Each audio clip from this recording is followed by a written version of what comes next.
오늘 우리에게 맡겨준 직분을 다하시기 위해서 정말 모든 것 다 내려놓으시고 하나님께 세우신 성소에 올라오신 목사님들 또한 사모님들 주님의 이름으로 사랑하고 축복하고 환영합니다. 이 부족하고 이 연약한 종의 사명은 복음을 전하고 복음 안에서 진리를 깨달아서 다른 사람이 모범이 되어 보이지 않는 하나님을 전하는 게 나의 직분이며 사명을 깨달고 있습니다. 나의 언어와 행동으로 다른 사람들에게 범죄하지 않도록 나는 하나님께서 오신 기름 부은 종이다. 나는 그들을 위해서 최선을 다하자 낮은 자리에서 종들을 섬기며 존중하며 배려하면서 진리의 말씀을 깨달아서 사명을 다하는 자가 되다 하고 마음을 다듬을 때가 참 많이 있습니다. 매일 거울 속에 보면서 나를 바라볼 때도 있습니다. 약속을 잘 지키고 있는지 안 지키고 있는지 나와 맹세하고 있고 나와 또한 그분과의 언약을 지키면서 이렇게 가고 있음을 스스로 고백할 때가 참 많이 있습니다. 우리는 복음을 전하는 전달자로서 나에게 맡긴 직분이 철저히 사명을 다하시기를 부탁을 드리겠습니다. 최선을 다하고 있는지 나의 자신을 물어가면서 내가 지금 섰는 자리가 정말 하나님의 보시기에 올바른 자리에 있는가도 한번 좀 생각하시는 여러분 되시기를 부탁을 드리겠습니다. 사랑 목사님, 사도 바울은 자신에 대해서 맡겨진 사명에 대해서 자랑할 것이 없다고 선포했습니다. 저 역시 사명자라 쓴 것이 자랑할 것이 아무것도 없습니다. 너무나 부족하고 연약한 것들이 있기 때문에 항상 몸이 움츠릴 때가 너무 많이 있는 것들을 볼 수가 있습니다. 왜 영적인 제자이면서도 이방인을 위해서 최선을 다했던 바울이 자신의 모든 것을 내려놓고 복음을 위해서 생명까지 아끼지 않는 자가 바로 바울이었습니다. 그러나 내면한 자신의 연약함을 보게 되었습니다. 내 안에 숨어있는 그 연약함을 보게 되었습니다. 내 안에 내주하신 주님을 바라보게 되었고 그분의 능력으로만 모든 것이 이루어진다고 하는 것을 느낄 수가 있습니다. 나는 없고 오직 주님의 은혜로만 살아가는 여러분 되시기를 부탁을 드리겠습니다. 오늘 우리에게 주신 말씀 16절에 보면 내가 복음을 전할지라도 자랑할 것이 없음은 내가 부득불한 일이라고 말씀하고 있습니다. 부득불의 뜻은 하지 아니할 수 없어 마음이 내키지 아니하나 마지못해 할 수밖에 없었다는 의미의 뜻이라고 말씀하고 있습니다. 주님은 하나님의 아들로서 육신의 옷을 입고 이 땅에 아들을 섬기기 위하여 왔고 또 많은 죄인을 대해서 몸값으로 자기의 목숨을 대속물로 주기 오셨다고 말씀하고 있습니다. 세상에 있는 모든 사람은 다 죄인이라고 선포하고 있습니다. 사울은 다메섹에서 주님을 만났습니다. 지금까지 자신이 생각하고 있던 자신이 가지고 있는 것에 대해서 다 내려놓고 오직 하나님만 바라보면서 복음을 전하는 자가 된 것을 알 수 있습니다. 사도행전 9장 이하에 보면 말씀에 보면 사울은 주님을 만나면서 땅에 엎드러졌습니다. 지금까지 기세가 등등했던 그는 하나님을 만남으로써 땅에 엎드리는 결과가 될 수밖에 없었습니다. 그리고 그 하나 들린 소리에 자기의 모든 것을 내려놓을 수밖에 없습니다.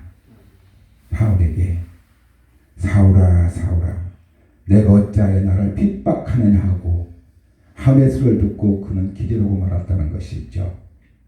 우리가 서 있는 자리가 나에게 있는 모든 걸 가립다고 장담하지 마십시오. 하나님께서 보시기에는 그것이 또한 연약한 우리의 모습을 본 것입니다. 우리의 생각과 하나님 생각과 서로 다른 복음을 가지고 행동하면 그것이 어찌 보면 생명을 깔고 지금까지 지켰던 모든 것들이 우리 주님을 핍박하는 그러한 결과를 낳을 수밖에 없습니다. 믿음의 사람들은요 하나님을 만나야 합니다. 하나님을 만나지 못하면 자기 의가 살아있어서 자기 주장이 강합니다. 주님은 없고 오직 자신의 주장이 강하기 때문에 주님을 만나볼 수 없음을 우리에게 알려주고 있습니다.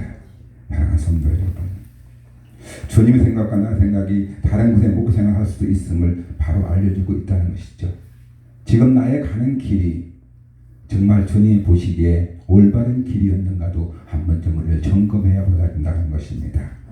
사울은 빛 가운데 은혜 가운데에서 주님을 만났는데도 주님을 알지 못하는 자신을 바라보게 되었습니다. 주여, 당신은 누구십니까? 정말 당신은 누구십니까? 우리가 주님을 사랑한다고 하면서도, 매일 주님을 만난다고 외치면서도 우리는 주님이 내 곁에 있음을 믿지 않고 있는 데가 얼마나 많이 있습니다. 주여, 당신은 누구십니까? 매일 우리에게 묻는 대목입니다.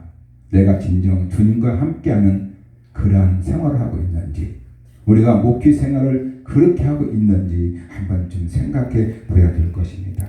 주님은 나는 내가 핍박하는 예수라고 말하고 있어요. 지금까지 내가 주님을 섬기면서 잘할 것 같이 지금까지 살아왔고, 마지막에 우리가 들어갈 곳은 천국이라고 소망하고 있었지만, 주님의 보시기에는 주님 자신을 핍박하는 우리가 되어 있음을 알 수 있다는 것이죠. 자신의 가진 지식으로 인해서 자신까지 믿음의 사람들로 생명을 찾고 그것을 하나님께 대한 충성심을 하던 사울을 바라보게 되었다는 것이죠. 모든 것을 내려놓고 오직 주님만 바라보고 다시 개척하는 마음으로 시작하시기 바랍니다. 축복의 통로를 향하여 달려가는 그의 모습을 보게 되었습니다. 축복의 통로는요, 우리가 생명을 내놓는 길입니다. 축복의 통로는요, 내가 복을 받는 것이 아니라, 여기가 복을 받는 게 아니라 영적으로 생명을 다 바쳐서 그분을 만나는 것이고 그분을 만나보는 것입니다. 그럴 수 없다면 우리는 육을 위한 사랑일 수밖에 없다는 것이죠.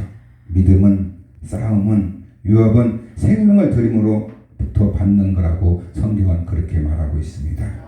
믿음은 육을 위한 것이 아니라고 말씀하고 있고요, 영적인 삶을 위한 것이라고 할 수 있습니다. 영적인 삶은 자기보다 남을 먼저 배려하고 자신의 신분에 맞는 행동을 함으로 믿음 밖에 있는 육신의 성소 안에 들어오게 하는 것이 우리의 사명이라고 말씀하고 있습니다. 지금까지 만나지 못한 주님을 만나게 되어질 것입니다. 사울처럼 다시 눈을 뜨게 될 것이고, 새로운 신분으로 새로운 길을 경주자가 되어서 오직 비틀린 그분을 향하여 달려가는 목사님들이 되시기를 부탁을 드리겠습니다. 사랑하는 목사님, 말씀에 육이 죽어야 하고 썩어야 한다고 합니다. 내가 썩지 아니하면, 내가 죽지 아니하면 다른 생명들을 살릴 수가 없습니다. 내가 그처럼 원했던 사람들을 살릴 수 없다는 것이 우리의 마음이라는 것이죠. 죽지 않고 썩지 아니하면 우리의 맡긴 사명을 감당할 수 없습니다. 우리는 날마다 죽는다고 고백합니다. 나는 날마다 고백하고 있지만 그 죽음이라는 것이 우리는 마음에 닿지 않는 것들을 볼 수 있습니다. 또한 하나님의 유업을 받을 수가 없습니다. 그러므로 사도 바울은 날마다 죽노라고 선언하고 있습니다. 자신의 사명에 대해서 다시 살 수 있는 방법은 바로 날마다 죽는 것입니다. 내가 살아있으면 다른 자들을 살릴 수 없음을 우리에게 알려주고 있다는 것이죠. 고린도 15장 51절에 보면 우리가 다 잠잘 것이 아니라 마지막 나팔에 호련히 다 변하려 말씀하고 있습니다. 우리의 영혼이 깨끗하기 위해서는 날마다 거울을 보면서 육에 대해 죽이는 방법을 여러분이 실천해야 됩니다. 내가 내 거울을 보고 내가 살아있는 존재를 죽이고 내 거울 속에 있는 나의 육을 죽이면서 오직 주님을 닮아갈 수 있는 그런 육적인 사람이 아닌 영적인 사람들이 되어야 한다고 말씀하고 있습니다. 오늘날 주님께서 많은 그릇들을 기름 부어 세우셨습니다. 금그릇, 은그릇, 흙으로 만든 그릇, 나무 그릇을 이렇게 만들어 주셨습니다. 그런데 그 주님께서 어떤 그릇을 사용하실까요? 우리가 아무리 금그릇으로 은그릇으로 은사가 많이 있다 할지라도 하나님께서, 우리 주님께서 사용하기 편한 그릇을 사용하십니다. 금그릇, 은그릇을 있다 할지라도 사용하지 아니하면 그것은 바로 먼지만 가득 쌓여 있는 그런 그릇들밖에 될 수가 없음을 우리는 알 수 있습니다. 내가 비록 흙그릇일지라도 나무로 만든 그릇일지라도 우리 주님이 빼기 쉽고 사용하기 쉬운 그릇이면 우리는 바로 영적인 사람인 것을 알 수가 있습니다. 바로 이것이 날마다 거울을 보면서 나를 죽이는 방법이 아닌가 이렇게 생각해 봅니다. 여기에 대해서 주는 방법을 심령 안에 심기를 바랍니다. 오늘날 우리는 주님께서 많은 흙그릇과 금그릇을 사용하고 있기를 원하고 있습니다. 여러분, 우리는 그 명령에 대해서 거짓없이 수행한 자가 되시기를 바랍니다. 자신을 죽이고 맡겨진 사명을 끝까지 심령 안에 심기를 바랍니다. 그 심기진 씨앗들이 터져나와야만이 그 내 속에 심었던 그 씨앗들이 썩어서 다시 싹이 나는 것처럼 하야만이 우리는 사명자라고 말씀하고 있는 것이죠. 예수님은 자신의 민족을 위해서 죽으면 죽으리라고 말씀하고 있습니다. 바로 죽음과 생명과의 약속이었습니다. 사도 바울은 생명을 다해서 자랑할 것이 없다고 말씀하고 있습니다.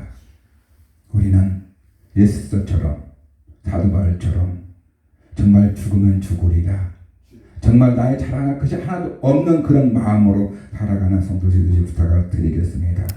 우리의 사명은 예수님께서 중보자 사명으로 우리에게 하나님과 연결고리가 되어 주셨습니다.